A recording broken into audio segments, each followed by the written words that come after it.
मनुष्य की कीमत। लोहे की दुकान में अपने पिता के साथ काम कर रहे एक बालक ने अचानक ही अपने पिता से पूछा, पिताजी, इस दुनिया में मनुष्य की क्या कीमत होती है? पिताजी एक छोटे से बच्चे से ऐसा गंभीर सवाल सुनकर हैरान रह गए।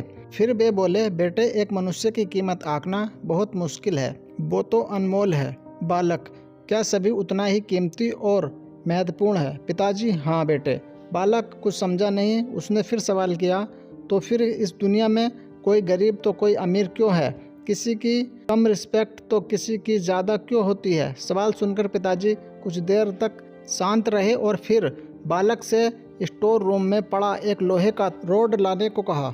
रोड लाते ही पिताजी ने पूछा, इसकी क्या कीमत होगी? बालक, 200 रुपये पिताजी। अगर मैं इसके बहुत से छोटे छोटे कील बना दूँ तो इसकी क्या कीमत हो जाएगी? बालक कुछ देर सोचकर बोला, तब तो ये और महंगा बिकेगा, लगभग 1000 रुपये का।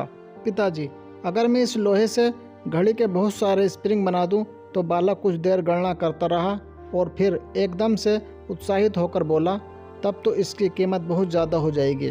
फिर पिताजी उसे समझाते हुए बोले, ठीक इसी तरह मनुष्य की कीमत इसमें नहीं है कि अभी वो क्या है, बल्कि इसमें है कि वो अपने आप को क्या बना सकता है। बालक अपने पिता की बात समझ चुका था। फ्रेंड, अक्सर हम अपनी सही कीमत आंकने में गलती कर देते हैं। हम अपनी प्रेजेंट स्टेटस को देखकर अपने आप को वैल्यूलेस समझने लगते हैं, लेकिन हम में हमेशा अर्थात शक्ति होती है।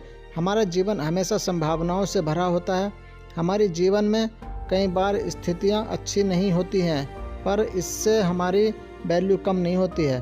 मनुष्य के रूप में हमारा जन्म इस दुनिया में हुआ है, इसका मतलब है हम बहुत स्पेशल और इम्पोर्टेंट हैं। हमें हमेशा अपने आप को इम्प्रूव करते रहना चाहिए और अपनी सही कीमत प्राप्त करने की दिशा में बढ़ते रहना चाहिए। फ्रेंड, हमारी वीडियो पसंद आए तो वीडियो को लाइक, शेयर और सब्सक्राइब तो ज़रूर करें।